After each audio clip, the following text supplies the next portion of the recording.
السلام علیکم ورحمت الله تعالی وبرکاته. دا نننۍ ویډیو زموږ دې باره کې ده آیا که څوک وایي چې موږ ته د خپلې خوښې رشته میلاو شي.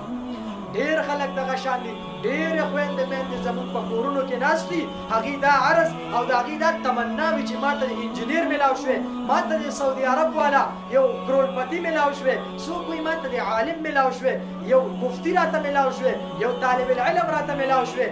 ډېرې خویندې میندې دغه شان په دې انتظار کې ناست دي. نو دا دعا ځان سره یاد وساتئ.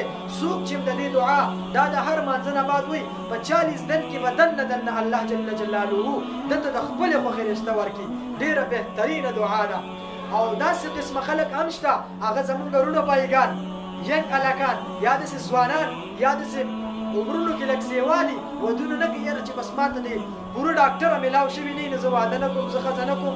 داسې خلک پکې هم شته. دا خبره به لږه داسې معمولي مخکې به زده کړه چې صرف بیان کې نو سړی دې سره بور کېږي چې تاسو لږ ومخاندئ، تاسو سره ګپ شپ هم پکې ولګوم او بهترینې خبرې زه به چې تاسو ته کومه خبره هم کوم انشاءالله دا به د قرآن او د حدیث نه علاوه خبره نه وي. دا چې څه خبره وي دا به انشاءالله د قرآن نه وي، دا به د حدیث نه وي، د دې نه علاوه به د سره څه خبره نه وي. نو تاسو ما سره پوره ویډیو وګورئ. بیا دې کې خلک وایي چې یاره قاري صاحب د دې به څه اجازه وي. کمنټس کې اکثر خلک وایي، هغې ته هم دا خبره کوم، معذرت سره دا خبره کوم چې زما چې چا پوره ویډیو وکړه انشاءالله هغه ته پوره اجازت دی.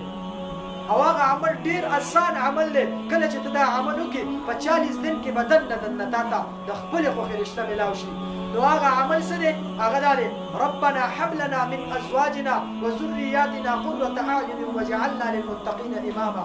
دا به 100 مرتبه یا 11 مرتبه یا 21 مرتبه او ډیر نشي ویلی، یو مرتبه کم از کم یو پیره دا چې د هر مانځه نه بعد د فرضو نه وی انشاءالله د الله په حکم سره به په 40 دن کې دننه تا ته الله جل جلاله ستا د خوښې رشته درکړي. دا ویډیو چې د چا خوښه شوي هغې خدمت کې دا عرض دی چې دا مخکې نورو ملګرو سره هم شیر کړئ. چا چې زموږ د یوټیوب چینل نه وي سبسکرایب کړی د هغې خدمت کې هم دا عرض دی چې زموږ د یوټیوب دا چینل سبسکرایب کړئ. انشاءالله بهترین وظایف او اصلاحي بیانات به تاسو ته په دې کې دا میلاویږي. والسلام.